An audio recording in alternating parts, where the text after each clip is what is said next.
ਸਤਿ ਸ਼੍ਰੀ ਅਕਾਲ ਜੀ, ਮੈਂ ਗਗਨਦੀਪ ਸੌਂਧੀ ਤੁਹਾਡੇ ਮੁਖਾਤਿਬ ਹਾਂ। ਇਸ ਵੇਲੇ ਤੁਸੀਂ ਜੁੜੇ ਹੋਏ ਹੋ ਪੰਜਾਬ ਮੇਲ USA TV ਦੇ ਨਾਲ। ਤੇ ਜਦੋਂ ਅਸੀਂ ਗੱਲ ਕਰਦੇ ਹਾਂ ਪੰਜਾਬ ਦੀ ਤੇ ਫਿਰ ਪਤਾ ਲੱਗ ਜਾਂਦਾ ਕਿ ਵਾਕਈ ਪੰਜਾਬ ਦੀ ਜਿਹੜੀ ਸਰਕਾਰ ਬਣੀ ਹੋਈ ਆ ਉਹ ਕੀ ਕਾਰਗੁਜ਼ਾਰੀ ਕਰ ਰਹੀ ਆ ਸਾਡੇ ਆਲੇ ਦੁਆਲੇ। ਕਿਉਂਕਿ ਅਸੀਂ ਵਿਚਾਰ ਕੇ ਇਹ ਵਿਚਾਰਦੇ ਹਾਂ ਕਿ ਅਸੀਂ ਵਿਚਾਰਨਾ ਕੀ ਹੈ, ਕਿਉਂਕਿ ਬਹੁਤ ਸਾਰੇ ਮੁੱਦੇ ਹੁੰਦੇ ਨੇ ਜਿਹੜੇ ਤੁਹਾਡੀ ਨਜ਼ਰ ਕਰਨੇ ਹੁੰਦੇ ਨੇ, ਔਰ ਉਹਨਾਂ ਮੁੱਦਿਆਂ ਦੇ ਉੱਤੇ ਪੰਛੀ ਝਾਤ ਪਾਉਣੀ ਬਹੁਤ ਜ਼ਰੂਰੀ ਹੋ ਜਾਂਦੀ ਹੈ ਜਦੋਂ ਅਸੀਂ ਆਲੇ ਦੁਆਲੇ ਦੇ ਬਾਰੇ ਚਿੰਤਾ ਕਰਨ ਲੱਗ ਪੈਂਦੇ ਹਾਂ ਕਿ ਫਲਾਣੇ ਦੇਸ਼ ਦੇ ਵਿੱਚ ਕੀ ਹੋਇਆ, ਸਾਡੇ ਤੋਂ ਪੱਛਮ ਵੱਲ ਕੀ ਹੋ ਰਿਹਾ, ਪੂਰਬ ਵੱਲ ਕੀ ਹੋ ਰਿਹਾ, ਕਿਉਂ ਨਾ ਅਸੀਂ ਸਾਰੇ ਇਕੱਠੇ ਰਿਹਾ ਕਰੀਏ। ਤੇ ਫਿਰ ਦੂਸਰੀ ਗੱਲ ਇਹ ਹੈ ਸਾਡੀਆਂ ਸਰਕਾਰਾਂ ਸਾਡੇ ਵਾਸਤੇ ਕੀ ਕਰ ਰਹੀਆਂ ਨੇ। ਬਹੁਤ ਸਾਰੇ ਮਨ ਦੇ ਵਿੱਚ ਇਹੋ ਜਿਹੇ ਸਵਾਲ ਆ ਜਾਂਦੇ ਆ, ਜਿਹੜੇ ਸਵਾਲਾਂ ਦਾ ਜਵਾਬ ਜਿਹੜਾ ਹੈ ਉਹ ਅਸੀਂ ਆਪਣੇ ਆਪ ਦੇ ਕੋਲੋਂ ਲੈਣ ਦਾ ਯਤਨ ਕਰਦੇ ਹਾਂ। ਪਰ ਜਦੋਂ ਅਸੀਂ ਆਪਣੇ ਆਪ ਦੇ ਕੋਲੋਂ ਉਹ ਸਵਾਲ ਪੁੱਛਦੇ ਹਾਂ, ਕੀ ਉਹ ਸਵਾਲ ਸਾਨੂੰ ਹਾਂ ਵਾਚਕ ਕੋ ਸੁਨੇਹਾ ਦਿੰਦੇ ਜਾਂ ਫਿਰ ਨਾ ਵਾਚਕ ਰਵੱਈਆ ਹੀ ਅਪਣਾ ਕੇ ਬੈਠੇ ਹੁੰਦੇ ਆ। ਇਹਨਾਂ ਗੱਲਾਂ ਉੱਤੇ ਵਿਚਾਰ ਚਰਚਾ ਕਰਨ ਨੂੰ ਹੀ ਮੁੱਦਾ ਬੋਲਦੇ ਨੇ। ਸੋ ਅੱਜ ਦਾ ਜਿਹੜਾ ਮੁੱਦਾ ਹੈ ਉਹ ਖਾਸ ਤੌਰ ਦੇ ਉੱਤੇ ਕੁਝ 2-4 ਲਫ਼ਜ਼ਾਂ ਦੇ ਨਾਲ ਆਪਾਂ ਜੋੜ ਕੇ ਜ਼ਰੂਰ ਦੇਖਾਂਗੇ। ਭਗਵੰਤ ਮਾਨ ਹੋਰਾਂ ਵੱਲ ਚੱਲਾਂਗੇ, ਬਾਅਦ ਵਿੱਚ ਰਸ਼ੀਆ ਯੂਕਰੇਨ ਵੀ ਤੁਹਾਨੂੰ ਲੈ ਕੇ ਜਾਵਾਂਗਾ। ਪਰ ਨਾਲ ਦੇ ਨਾਲ ਜਦੋਂ ਅਸੀਂ ਆਲੇ ਦੁਆਲੇ ਦੀ ਗੱਲ ਕਰਦੇ ਹਾਂ ਤੇ ਆਹ ਜੋ ਕੁਝ ਤੁਸੀਂ ਦੇਖ ਰਹੇ ਆ ਸਾਰਾ ਕੁਝ ਬਿਜਲੀ ਨਾਲ ਚੱਲਦਾ, ਔਰ ਬਿਜਲੀ ਦੇ ਮਾਧਿਅਮ ਦੇ ਰਾਹੀਂ ਮੈਂ ਆਪਣੀ ਆਵਾਜ਼, ਮੈਂ ਆਪਣੀ ਸ਼ਕਲ, ਇਹ ਸੂਰਤ ਜਾਂ ਫਿਰ ਇਸ TV ਦੇ ਮਾਧਿਅਮ ਰਾਹੀਂ ਮੈਂ ਤੁਹਾਡੇ ਘਰਾਂ ਤੱਕ ਪਹੁੰਚਾਂ। ਉਹ ਕਿਉਂ ਪਹੁੰਚਾਂ? ਕਿਉਂਕਿ ਤੁਹਾਡੇ ਘਰ ਲਾਈਟ ਹੈਗੀ ਆ, ਇੱਥੇ ਵੀ ਲਾਈਟ ਆ। ਉਹ ਕਾਰਨ ਕੀ ਹੈਗਾ? ਕਿਉਂਕਿ ਇਹ ਜਿਹੜਾ ਸੰਚਾਰ ਦਾ ਮਾਧਿਅਮ ਹੈ ਇਹ ਲਾਈਟ ਤੋਂ ਬਿਨਾਂ ਅਸਫਲ ਹੋ ਜਾਂਦਾ ਆ। ਸਫਲ ਤਾਂ ਹੀ ਹੋ ਸਕਦਾ ਹੈ ਜੇਕਰ ਲਾਈਟ ਜਿਹੜੀ ਹੈ ਜਾਂ ਫਿਰ ਬਿਜਲੀ ਜਿਹੜੀ ਹੈ ਉਹਦੀ ਪੂਰੀ ਭਰਪਾਈ ਹੋ ਸਕੇ। ਸੋ ਭਗਵੰਤ ਮਾਨ ਉਹਨਾਂ ਨੇ ਐਲਾਨ ਕਰ ਦਿੱਤਾ, ਕਹਿੰਦੇ ਵੀ 600 ਯੂਨਿਟ ਜਿਹੜੀ ਹੈ ਨਾ ਬਿਜਲੀ ਉਹ 2 ਮਹੀਨੇ ਦੀ ਅਸੀਂ ਤੁਹਾਨੂੰ ਦਿਆ ਕਰਾਂਗੇ। ਇਹ ਐਲਾਨ ਹੁਣ ਕਿੰਨਾ ਕੁ ਸੱਚ ਸਾਬਤ ਹੋਇਆ? ਪਰ ਕਿਉਂਕਿ ਉਹਨਾਂ ਨੇ ਜੁਲਾਈ ਤੱਕ ਦਾ ਸਮਾਂ ਦਿੱਤਾ ਕਿ 1 ਜੁਲਾਈ ਤੋਂ ਇਹ ਜਿਹੜਾ ਹੈ ਲਾਗੂ ਹੋ ਜਾਣਾ ਫੈਸਲਾ। ਤੇ ਹੁਣ ਕਰਦੇ ਕਰਾਉਂਦੇ ਜਦੋਂ ਅਸੀਂ ਵਿਰੋਧੀ ਪਾਰਟੀਆਂ ਦੀ ਗੱਲ ਕਰਦੇ ਹਾਂ, ਵਿਰੋਧੀ ਪਾਰਟੀਆਂ ਇੱਕੋ ਇੱਕ ਗੱਲ ਉੱਤੇ ਆਪਣੀ ਗੱਲ ਨੂੰ ਫੋਕਸ ਰੱਖਦੀਆਂ ਨੇ ਕਿ ਇਹ ਫੈਸਲਾ ਤੁਰੰਤ ਲਾਗੂ ਕਿਉਂ ਨਹੀਂ ਹੋ ਸਕਿਆ। ਉਸ ਤੋਂ ਬਾਅਦ ਵਿੱਚ ਜਦੋਂ ਅਸੀਂ ਸੁਖਪਾਲ ਸਿੰਘ ਖਹਿਰੇ ਹੋਰਾਂ ਦੀ ਗੱਲ ਕਰਦੇ ਹਾਂ, ਉਹਨਾਂ ਨੇ ਤੁਰੰਤ ਪ੍ਰਭਾਵ ਦੀ ਗੱਲ ਕਰ ਦਿੱਤੀ। ਰਾਜਾ ਵੜਿੰਗ ਦੀ ਗੱਲ ਕਰਦੇ ਹਾਂ ਤੇ ਉਹ ਕਹਿੰਦੇ ਆ ਵੀ ਇਹ ਯੂਨਿਟਸ ਜਿਹੜੀਆਂ ਹੈਗੀਆਂ ਨਾ ਬਾਰੇ ਵਿਚਾਰ ਵਟਾਂਦਰਾ ਅਸੀਂ ਕਰ ਵੀ ਰਹੇ ਸੀਗੇ ਤੇ ਚੰਨੀ ਸਾਹਿਬ ਨੇ ਇਹਦੇ ਉੱਤੇ ਵਿਚਾਰ ਵਟਾਂਦਰਾ ਕੀਤਾ ਵੀ ਹੋਇਆ ਸੀਗਾ। ਫਿਰ ਅਸੀਂ ਪ੍ਰਕਾਸ਼ ਸਿੰਘ ਬਾਦਲ ਹੋਰਾਂ ਦੀ ਗੱਲ ਕਰਦੇ ਹਾਂ, ਸੁਖਬੀਰ ਸਿੰਘ ਬਾਦਲ ਹੋਰਾਂ ਦੀ ਗੱਲ ਕਰਦੇ ਹਾਂ ਤੇ ਉਹਨਾਂ ਦਾ ਇਹ ਵਿਚਾਰ ਹੈ ਕਿ ਇਹ ਜਿਹੜਾ ਯੂਨਿਟਸ ਫ੍ਰੀ ਦਿੱਤੀਆਂ ਗਈਆਂ ਆ ਇਹ ਤਕਰੀਬਨ 1997 ਦੇ ਵਿੱਚ ਬਾਦਲ ਸਾਹਿਬ ਹੁਣੀ ਪਹਿਲਾਂ ਹੀ ਕਰ ਗਏ ਸੀਗੇ 400 ਯੂਨਿਟਸ ਜਿਹੜੀਆਂ ਸੀਗੀਆਂ। ਸੋ ਇਹ ਜਿਹੜੀਆਂ ਚੀਜ਼ਾਂ ਹੈਗੀਆਂ ਕਿਤੇ ਨਾ ਕਿਤੇ ਹਰ ਚੀਜ਼ ਦੀ ਵੇਟੇਜ ਲੈਣ ਦੀ ਕੋਸ਼ਿਸ਼ ਕੀਤੀ ਜਾ ਰਹੀ ਆ। ਇਹਦੇ ਵਿੱਚ ਕੋਈ ਸ਼ੱਕ ਨਹੀਂ ਕਿ ਫੈਸਲਾ ਬਹੁਤ ਵਧੀਆ, ਪਰ ਕੀ ਇਸ ਫੈਸਲੇ ਨੂੰ ਸਮਾਜ ਦੇ ਸਾਰੇ ਤਬਕਿਆਂ ਨੇ ਤਸਦੀਕ ਕਰ ਦਿੱਤਾ? ਸਾਰੇ ਤਬਕਿਆਂ ਨੇ ਇਹ ਮਾਨਤਾ ਦੇ ਦਿੱਤੀ? ਸਮਾਜ ਦੇ ਕੁਝ ਇਹੋ ਜਿਹੇ ਤਬਕੇ ਜਿਨ੍ਹਾਂ ਦੇ ਵਿੱਚ ਪਾੜਾ ਪੈ ਗਿਆ। ਪਿਆ ਕਿੱਦਾਂ? ਕਿਉਂਕਿ ਜਦੋਂ SC BC ਦੀ ਗੱਲ ਤੁਰ ਪੈਂਦੀ ਆ, OBC ਦੀ ਗੱਲ ਤੁਰ ਪੈਂਦੀ ਆ, ਉਸ ਤੋਂ ਬਾਅਦ ਵਿੱਚ ਵੱਖਰੇ ਵੱਖਰੇ ਵਿਮੁਕਤ ਜਾਤੀਆਂ ਦੀ ਗੱਲ ਤੁਰ ਪੈਂਦੀ ਆ, ਕੁਛ ਰਿਟਾਇਰਡ ਫੌਜੀਆਂ ਦੇ ਘਰਾਂ ਨੂੰ ਵੀ ਦੇਣੀ ਆ, ਕੁਛ ਜਿਹੜੇ ਹੈਗੇ ਉਹ ਸ਼ਹੀਦਾਂ ਦੇ ਘਰਾਂ ਨੂੰ ਵੀ ਦੇਣੀ ਆ, ਤੇ ਫਿਰ ਬਿਜਲੀ ਵਾਲਿਆਂ ਦਾ ਆਪਣਾ ਵੀ ਜਿਹੜਾ ਹੈਗਾ ਉਹ ਘਰ ਹੁੰਦਾ। ਸੋ ਬਹੁਤ ਸਾਰੀਆਂ ਚੀਜ਼ਾਂ ਨੇ ਜਿਨ੍ਹਾਂ ਦੇ ਵਿੱਚ ਇਹ ਜਿਹੜੀ ਬਿਜਲੀ ਆ ਉਹ ਵੰਡੀ ਜਾਂਦੀ ਹੈ। ਖਾਸ ਕਰਕੇ ਜਦੋਂ ਅਸੀਂ ਯੂਨਿਟਸ ਦੀ ਗੱਲ ਕਰਦੇ ਹਾਂ, ਸਮਾਜ ਦੇ ਜਿਹੜੇ ਸਾਰੇ ਦੇ ਸਾਰੇ ਲੋਕੀ ਨੇ ਉਹ ਇੱਕ ਦੂਜੇ ਨਾਲ ਖਾਣ ਲੱਗ ਪਏ ਇਸ ਐਲਾਨ ਦੇ ਨਾਲ ਕਿ ਅਸੀਂ 300 ਯੂਨਿਟ ਪਰ ਮਹੀਨਾ ਤੇ ਇਹਦੇ ਨਾਲ 600 ਯੂਨਿਟ ਬਣਦੀ ਹੈਗੀ ਆ 2 ਮਹੀਨਿਆਂ ਦੀ। ਮਤਲਬ ਇੱਕ ਬਿੱਲ ਜਿਹੜਾ 2 ਮਹੀਨੇ ਬਾਅਦ ਆਉਂਦਾ ਆ ਤੇ ਉਹਦੇ ਵਿੱਚ 600 ਯੂਨਿਟਸ ਜਿਹੜੀ ਹੈਗੀ ਉਹ ਫ੍ਰੀ ਦੇਵਾਂਗੇ। ਤੇ 600 ਯੂਨਿਟ ਤੋਂ ਜ਼ਿਆਦਾ ਜਿਹੜਾ ਇਸਤੇਮਾਲ ਕਰੇਗਾ ਜਨਰਲ ਕੈਟਾਗਰੀ ਦਾ ਬੰਦਾ ਤੇ ਉਹ ਬੰਦਾ ਜਿਹੜਾ ਹੈ ਉਹ ਬਿਲਕੁਲ ਵੀ ਮਾਫ ਉਹਨੂੰ ਨਹੀਂ ਹੋਊਗਾ। ਉਹਨੂੰ 600 ਦੀਆਂ 600 ਯੂਨਿਟਾਂ ਮਾਫ ਨਹੀਂ ਹੋਣਗੀਆਂ, ਉਹ ਸਾਰਾ ਬਿੱਲ ਦੇਣਾ ਪਊਗਾ ਜੇ 600 ਤੋਂ ਉੱਪਰ ਇੱਕ ਵੀ ਯੂਨਿਟ ਚਲੇ ਜਾਂਦੀ ਆ। ਦੂਸਰੇ ਪਾਸੇ SC ST ਕੈਟਾਗਰੀ ਦੇ ਜਿਹੜੇ ਬੰਦੇ ਨੇ, ਜਿਹੜੇ ਘਰ ਨੇ, ਉਹਨਾਂ ਨੂੰ ਉਸੇ ਤਰ੍ਹਾਂ ਦੇ ਨਾਲ ਜੋ ਵੀ 600 ਯੂਨਿਟਸ ਤੋਂ ਉੱਪਰ ਹੋਊਗਾ ਉਹ ਉਹਨਾਂ ਦਾ ਸਿਰਫ ਉਹਨਾਂ ਹੀ ਬਿੱਲ ਜਿਹੜਾ ਹੈ ਉਹ ਪੇ ਕਰਨਗੇ। ਹੁਣ ਐਲਾਨ ਜਿਹੜਾ ਹੈ ਉਹ ਹੋ ਗਿਆ, ਚੰਗੀ ਗੱਲ ਹੈ, ਪਰ ਇਹ ਗੱਲ ਜਿਹੜੀ ਹੈਗੀ ਆ ਨਾ ਇਹ ਕਿਸੇ ਥਾਂ ਟਿਕਾਣੇ ਲੱਗਦੀ ਨਹੀਂ। ਹੁਣ ਤੁਸੀਂ ਇਹ ਸੋਚੋ ਕਿ ਜਦੋਂ ਅਸੀਂ ਭਗਵੰਤ ਮਾਨ ਹੋਰਾਂ ਦੀ ਗੱਲ ਕਰਦੇ ਹਾਂ, ਭਗਵੰਤ ਮਾਨ ਨੇ ਸਾਰਿਆਂ ਨੂੰ ਸਾਂਝੇ ਤੌਰ ਦੇ ਉੱਤੇ ਬਹੁਤ ਕੁਝ ਦੇ ਦਿੱਤਾ, ਐਲਾਨ ਥੋੜ੍ਹੇ ਸਮੇਂ ਦੇ ਵਿੱਚ ਬਹੁਤ ਵੱਡਾ ਕਰ ਦਿੱਤਾ। ਪਰ ਉਸ ਐਲਾਨ ਨੂੰ ਤਰਮੀਮ ਹੋਣ ਤੇ ਬਾਅਦ ਵਿੱਚ ਜਦੋਂ ਇਹ ਲਿਆ ਜਾਂਦਾ, ਕਿਉਂਕਿ ਤੱਤੇ ਘਾ ਲਿਆ ਗਿਆ ਫੈਸਲਾ ਕਿਤੇ ਨਾ ਕਿਤੇ ਹਾਨੀ ਕਰਕੇ ਵੀ ਹੋ ਸਕਦਾ। ਭਗਵੰਤ ਮਾਨ ਉਹਨਾਂ ਨੂੰ ਇਹ ਸੋਚਣਾ ਚਾਹੀਦਾ ਸੀ ਕਿ ਜੇ ਇਹ ਪਾੜਾ ਸਮਾਜ ਦਾ ਵੱਧ ਗਿਆ ਤਾਂ ਸ਼ਾਇਦ ਲੋਕੀ ਸੜਕਾਂ ਉੱਤੇ ਫਿਰ ਦੁਬਾਰਾ ਆ ਸਕਦੇ ਆ ਵੀ ਸਾਡੀਆਂ 600 ਯੂਨਿਟਸ ਜਿਹੜੀਆਂ ਹੈਗੀਆਂ ਉਹਨਾਂ ਤੋਂ ਵੱਧ ਜੋ ਆਉਂਦਾ ਆ ਉਹ ਤੁਸੀਂ ਮਾਫ ਕਰ ਦਿਓ, ਉਹ ਅਸੀਂ ਬਿੱਲ ਦਿਆਂਗੇ, 600 ਤੱਕ ਸਾਨੂੰ ਮਾਫ ਕਰ ਦਿਓ। ਸੋ ਇਹ ਜਿਹੜੀਆਂ ਗੱਲਾਂ ਨੇ ਕਿਤੇ ਨਾ ਕਿਤੇ ਸਮਾਜ ਦੇ ਵਿੱਚ ਪਾੜੇ ਨੂੰ ਵਧਾਉਂਦੀਆਂ ਨੇ, ਪਰ ਫਿਰ ਵੀ ਚੰਗਾ ਇਹ ਫੈਸਲਾ, ਇੱਕ ਸਲਾਹੁਣਯੋਗ ਫੈਸਲਾ। ਇਸ ਫੈਸਲੇ ਦਾ ਸਾਰਿਆਂ ਨੂੰ ਸਵਾਗਤ ਕਰਨਾ ਚਾਹੀਦਾ। ਇੱਥੇ ਇਹ ਵੀ ਗੱਲ ਸਮਝਣ ਦੀ ਜ਼ਰੂਰਤ ਹੈਗੀ ਹੈ ਕਿ ਜੇ ਬਹੁਤ ਸਾਰੇ ਸੋਸ਼ਲ ਮੀਡੀਆ ਉੱਤੇ ਦੇਖਦੇ ਹਾਂ ਕਿ SC BC OBC ਜਿਹੜੇ ਕੈਟਾਗਰੀ ਦੇ ਬੰਦੇ ਨੇ ਉਹਨਾਂ ਨੂੰ ਟਾਰਗੇਟ ਕੀਤਾ ਜਾ ਰਿਹਾ। ਇਹ ਟਾਰਗੇਟ ਕਰਨਾ ਕੋਈ ਚੰਗੀ ਗੱਲ ਨਹੀਂ, ਕਿਉਂਕਿ ਉਹਨਾਂ ਨੂੰ 400 ਯੂਨਿਟਸ ਬਿਜਲੀ ਮਿਲਦੀ ਸੀਗੀ ਔਰ ਉਸ ਬਿਜਲੀ ਦੇ ਵਿੱਚ ਉਹ ਗੁਜ਼ਾਰਾ ਕਰ ਰਹੇ ਸੀ, ਕਿਉਂਕਿ ਉਹਨਾਂ ਦਾ ਜਿਹੜਾ ਮੀਟਰ ਲੱਗਾ ਹੋਇਆ ਉਹ 1 ਕਿਲੋਵਾਟ ਤੋਂ ਘੱਟ ਆ। ਪਰ ਜਿਹੜਾ ਹੁਣ ਇਹ ਮੀਟਰ ਹੈ, ਜੇ ਅਸੀਂ ਗੱਲ ਕਰੀਏ ਜਿਹੜੇ ਜਨਰਲਾਈਜ਼ ਹੋ ਗਿਆ ਕਿ 600 ਯੂਨਿਟਸ ਜਿਹੜੀ ਆ ਉਹ ਹਰ ਇੱਕ ਘਰ ਨੂੰ ਫ੍ਰੀ ਦਿੱਤੀ ਜਾਊਗੀ। ਮੀਟਰ 2-2 ਕਿਲੋਵਾਟ ਦੇ ਨੇ, 4-4 ਕਿਲੋਵਾਟ ਦੇ ਨੇ, ਉਹਨਾਂ ਮੀਟਰਾਂ ਦੇ ਉੱਤੇ 600 ਯੂਨਿਟਸ ਦੇਣੀ ਸਰਕਾਰ ਦੇ ਵੱਲੋਂ ਬਹੁਤ ਮੁਸ਼ਕਿਲ ਹੋ ਜਾਊਗੀ। ਉਹ ਉਹਨਾਂ ਬੰਦਿਆਂ ਨੂੰ ਜਿਨ੍ਹਾਂ ਦਾ 1 ਕਿਲੋਵਾਟ ਤੋਂ ਉੱਪਰ ਜਿਹੜਾ ਮੀਟਰ ਲੱਗਾ ਹੋਇਆ ਆ ਉਹਨਾਂ ਨੂੰ ਧਨਾਡਾਂ ਵਿੱਚ, ਅਮੀਰਾਂ ਦੇ ਵਿੱਚ, ਸਰਮਾਏਦਾਰਾਂ ਦੇ ਵਿੱਚ ਉਹਨਾਂ ਦੀ ਗਿਣਤੀ ਕਰ ਲਈ ਜਾਂਦੀ ਆ। ਇਸ ਕਰਕੇ ਭਗਵੰਤ ਮਾਨ CM ਨੂੰ ਇਹ ਸੋਚਣਾ ਚਾਹੀਦਾ ਸੀ ਕਿ ਕਿਤੇ ਨਾ ਕਿਤੇ ਇਹ ਗੱਲ ਉਹਨਾਂ ਵਾਸਤੇ ਪੁੱਠੀ ਵੀ ਪੈ ਸਕਦੀ ਆ, ਕਿਉਂਕਿ ਜਦੋਂ ਅਸੀਂ ਜਨਰਲ ਕੈਟਾਗਰੀ ਦੇ ਬੰਦਿਆਂ ਦੀ ਗੱਲ ਕਰਦੇ ਹਾਂ ਉਹ ਕਹਿ ਰਹੇ ਨੇ ਕਿ ਸਾਡੇ ਨਾਲ ਧੱਕਾ ਹੋ ਗਿਆ।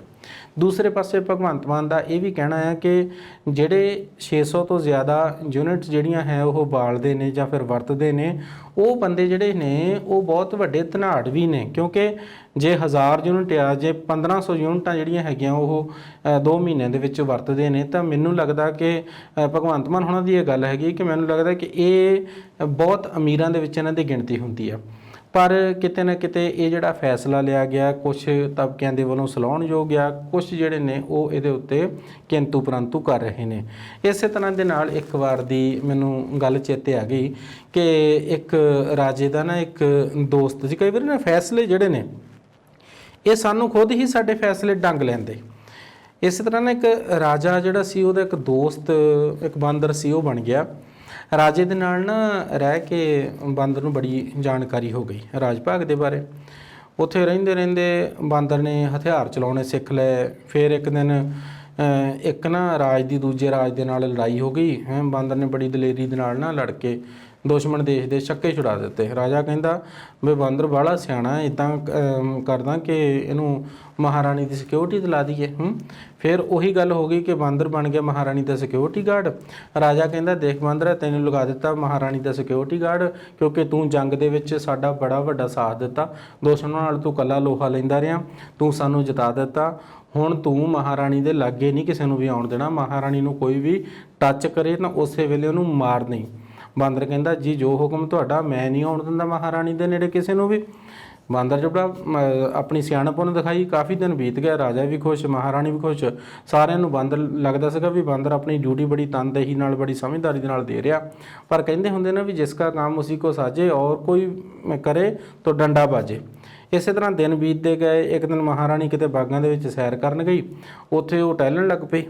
ਟਹਿਲਦੀ ਇੱਕ ਮੱਛਰ ਜਿਹੜਾ ਹੈਗਾ, ਉੱਥੇ ਮੱਛਰ ਬਹੁਤ ਸੀਗੇ, ਅਤੇ ਇੱਕ ਮੱਛਰ ਮਹਾਰਾਣੀ ਦੀ ਧੌਣ 'ਤੇ ਆ ਕੇ ਬਹਿ ਗਿਆ। ਅਤੇ ਬਾਂਦਰ ਨੂੰ ਫਿਰ ਰਾਜੇ ਦੀ ਕਹੀ ਗੱਲ ਚੇਤੇ ਆ ਗਈ ਵੀ ਕੋਈ ਵੀ ਮਹਾਰਾਣੀ ਦੇ ਨੇੜੇ ਨਾ ਆਵੇ। ਫਿਰ ਕਿਸੇ ਬਾਂਦਰ ਨੇ ਤਲਵਾਰ ਕੱਢ ਕੇ ਮਹਾਰਾਣੀ ਦੀ ਧੌਣ ਦੇ ਉੱਤੇ ਬੈਠੇ ਮੱਛਰ ਨੂੰ ਮਾਰ ਦਿੱਤਾ।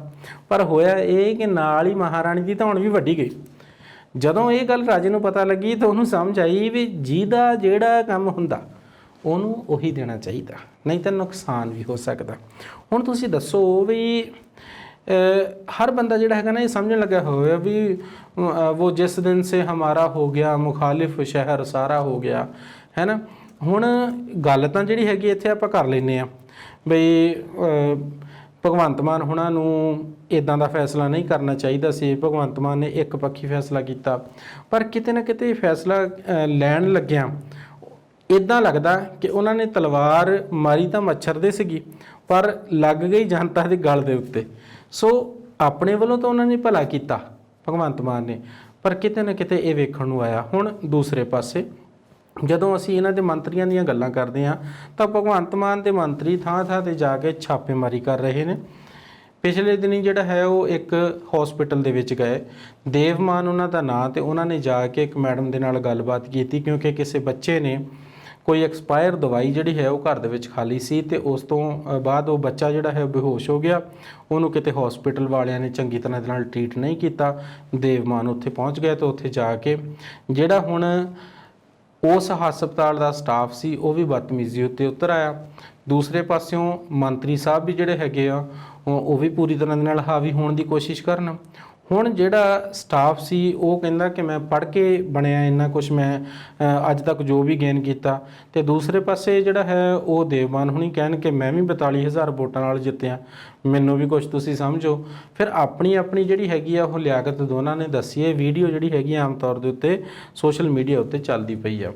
ਪਰ ਕਿਤੇ ਨਾ ਕਿਤੇ ਸੋਚਣ ਵਾਲੀ, ਵਿਚਾਰਨ ਵਾਲੀ ਇਹ ਵੀ ਗੱਲ ਹੈਗੀ ਹੈ ਕਿ ਸਾਡੀ ਜਿਹੜੀ ਨੌਕਰਸ਼ਾਹੀ ਆ, ਜਿਹਦੀ ਮੀਟਿੰਗ ਕੇਜਰੀਵਾਲ ਸਾਹਿਬ ਨੇ ਲਈ, ਕੀ ਕੇਜਰੀਵਾਲ ਸਾਹਿਬ ਨੇ ਉਸ ਨੌਕਰਸ਼ਾਹੀ ਦੀ ਕਰੀਮੀ ਲੇਅਰ ਨੂੰ, ਮਤਲਬ ਉੱਪਰਲੀ ਲੇਅਰ ਨੂੰ ਕੀ ਸਮਝਾਉਣ ਦੀ ਇਹ ਕੋਸ਼ਿਸ਼ ਕੀਤੀ ਕਿ ਜਿਹੜੇ ਤੁਸੀਂ ਪਬਲਿਕ ਸਰਵੈਂਟ ਹੈਗੇ ਆ, ਇਸ ਤੋਂ ਵੱਧ ਕੇ ਕੁਝ ਨਹੀਂ ਹੈਗੇ।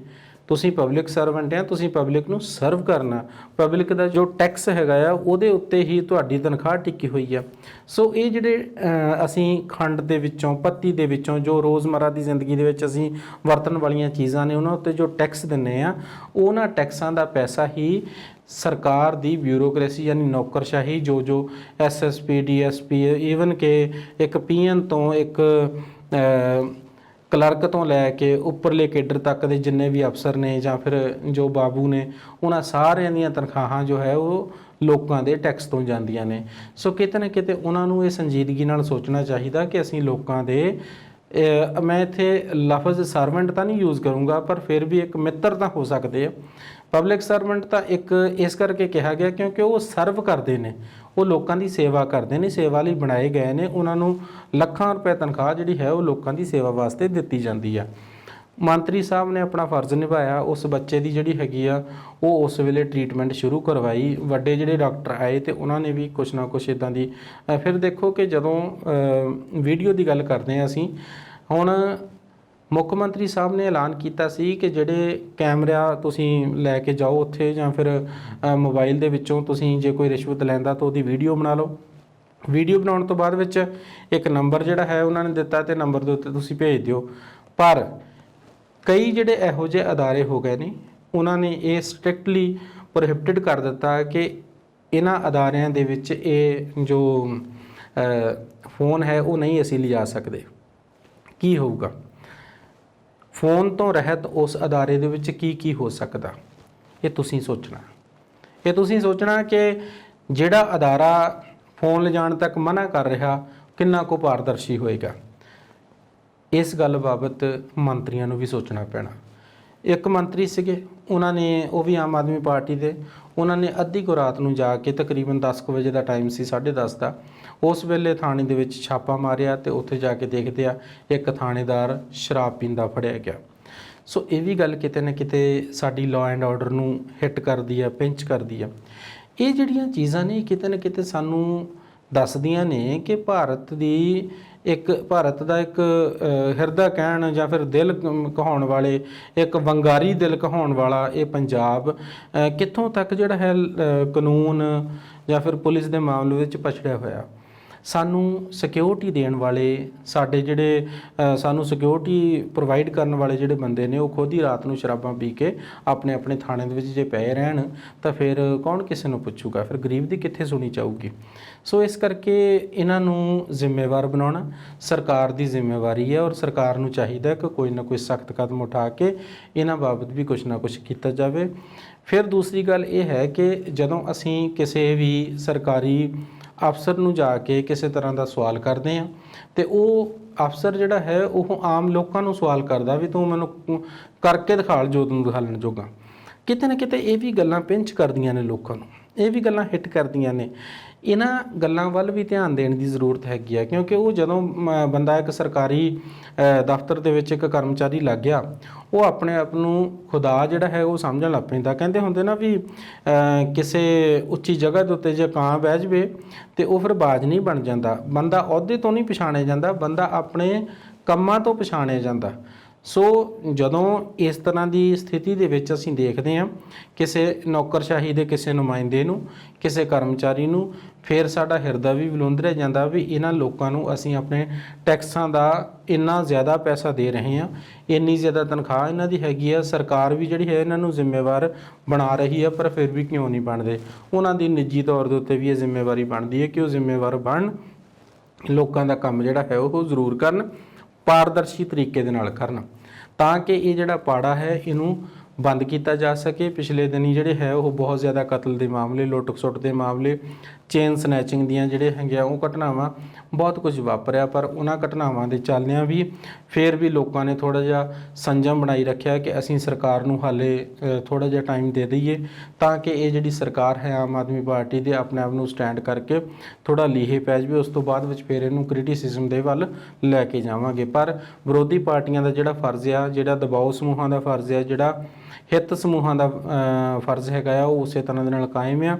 ਉਹ ਸਰਕਾਰ ਨੂੰ ਜ਼ਿੰਮੇਵਾਰ ਬਣਾਉਣ ਦਾ ਕੰਮ ਜਿਹੜਾ ਹੈ ਉਹ ਯਕੀਨੀ ਤੌਰ ਦੇ ਉੱਤੇ ਕਰ ਰਹੀਆਂ।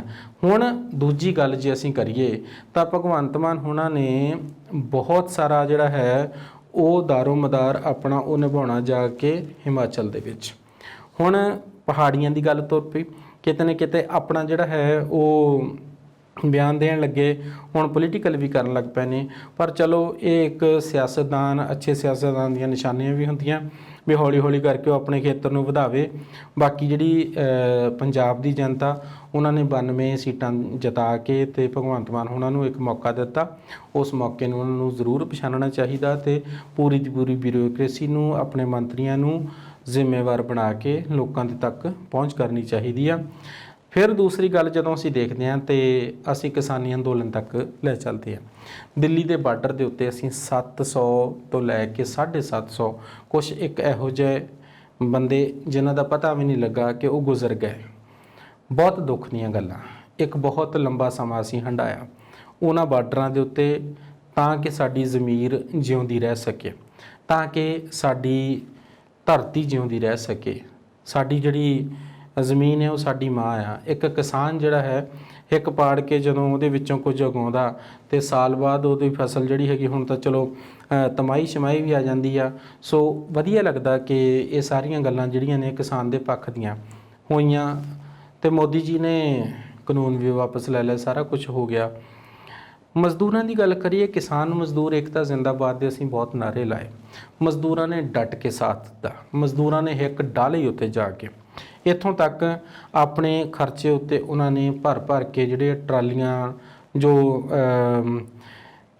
ਕਿਰਾਏ ਦੀਆਂ ਜਿਹੜੀਆਂ ਸੀਗੀਆਂ ਟਰਾਲੀਆਂ ਉਹ ਵੀ ਲੈ ਕੇ ਗਏ। ਸੋ ਬਹੁਤ ਮਜ਼ਦੂਰਾਂ ਨੇ ਸਾਥ ਦਿੱਤਾ। ਉੱਥੇ ਲੇਬਰ ਦਾ ਕੰਮ ਵੀ ਜਿਹੜਾ ਹੈ ਉਹ ਮਜ਼ਦੂਰਾਂ ਨੇ ਕੀਤਾ, ਬਿਨਾਂ ਦਿਹਾੜੀ ਤੋਂ ਕੀਤਾ ਇਹ ਔਰ ਨਿਸ਼ਕਾਮ ਹੋ ਕੇ ਕੀਤਾ। ਸਲਾਮ ਹੈ ਉਹਨਾਂ ਮਜ਼ਦੂਰਾਂ ਨੂੰ। ਕਿਸਾਨਾਂ ਨੇ ਹਿੱਕ ਡਾਹ ਕੇ ਉੱਥੇ ਮੋਦੀ ਦਾ ਵਿਰੋਧ ਕੀਤਾ, ਅਡਾਨੀ ਦਾ ਵਿਰੋਧ ਕੀਤਾ, ਅੰਬਾਨੀ ਦਾ ਵਿਰੋਧ ਕੀਤਾ। ਪਰ ਜਦੋਂ ਹੁਣ ਅਸੀਂ ਦੇਖਦੇ ਹਾਂ ਬਈ ਅਡਾਨੀ ਅੰਬਾਨੀ ਦੇ ਸੈਲੋ ਦੇ ਅੱਗੇ 4-4 ਕਿਲੋਮੀਟਰ ਤੱਕ ਪੂਰੇ ਦਾ ਪੂਰਾ ਜਿਹੜਾ ਹੈ ਉਹ ਜਾਮ ਲੱਗਾ ਹੋਇਆ, ਫਿਰ ਕਿਤੇ ਨਾ ਕਿਤੇ ਹਿਰਦਾ ਫਿਰ ਵਿਲੁੰਦਰਿਆ ਜਾਂਦਾ।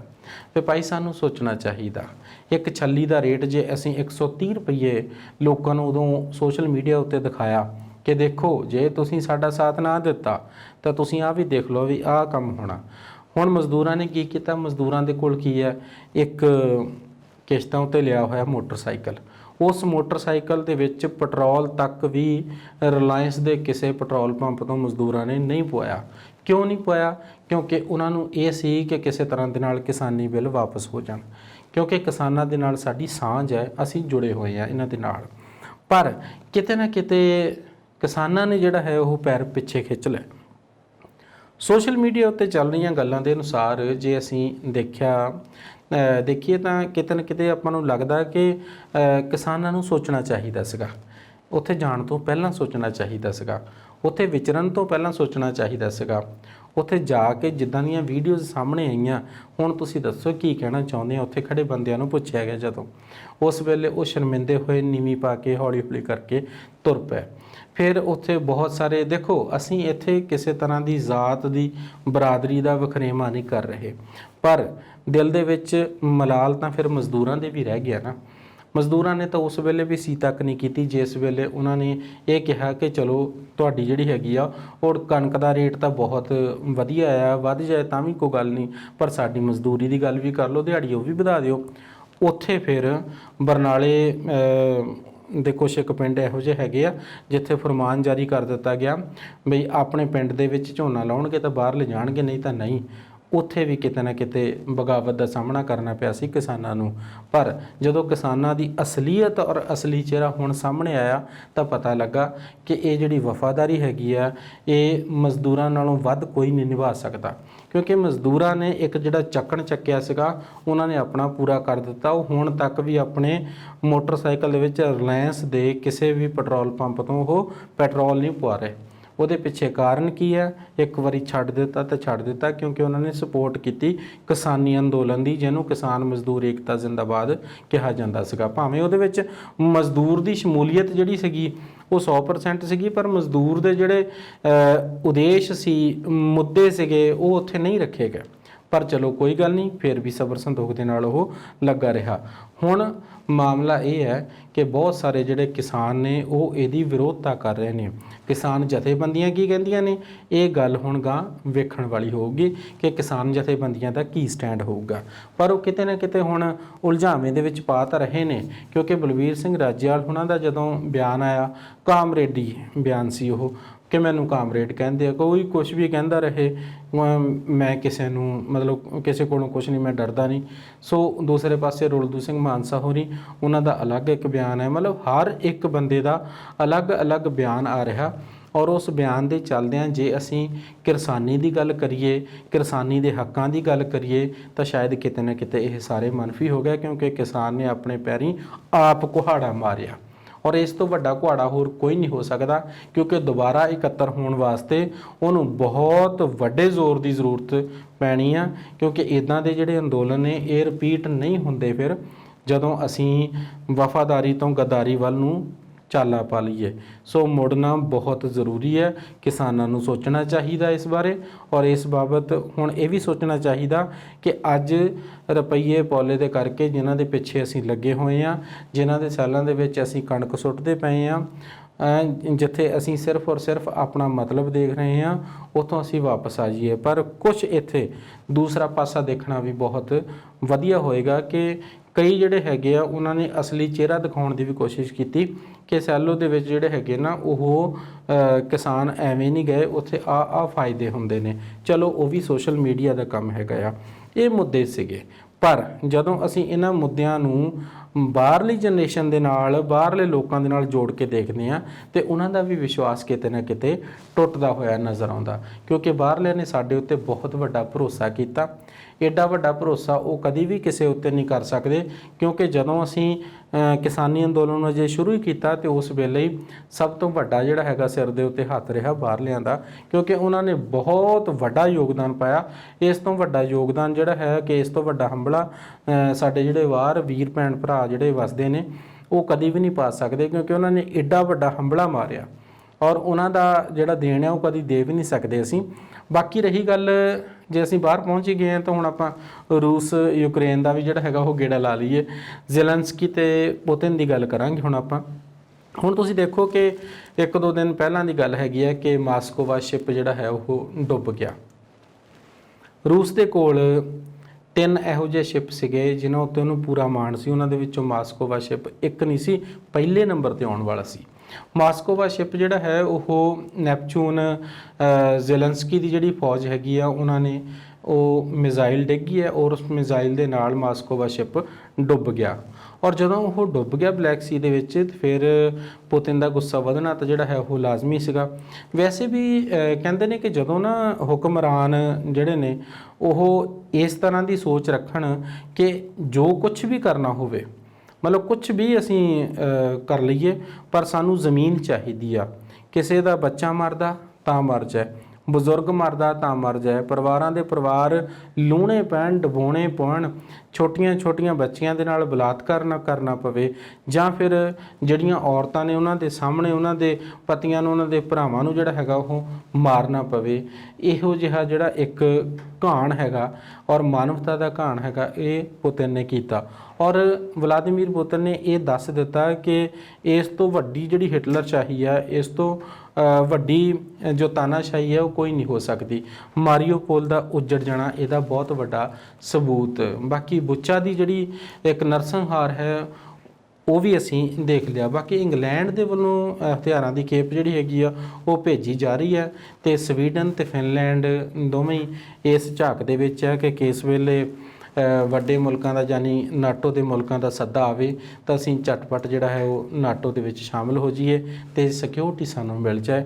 ਸੋ ਇਹ ਚੀਜ਼ਾਂ ਜਿਹੜੀਆਂ ਨੇ ਇਹ ਸਾਨੂੰ ਸਮਝਣੀਆਂ ਪੈਣਗੀਆਂ ਕਿ ਕਿਹੜਾ ਕਿੱਥੇ ਕਿਸ ਤਰੀਕੇ ਨਾਲ ਅਤੇ ਕਿਵੇਂ ਸਿਆਸਤ ਕਰ ਰਿਹਾ। ਇਹਨਾਂ ਸਿਆਸਤਾਂ ਨੂੰ ਚੰਗੀ ਤਰ੍ਹਾਂ ਨਾਲ ਅੱਜ ਸਮਝਣ ਦੀ ਜ਼ਰੂਰਤ ਹੈਗੀ ਆ।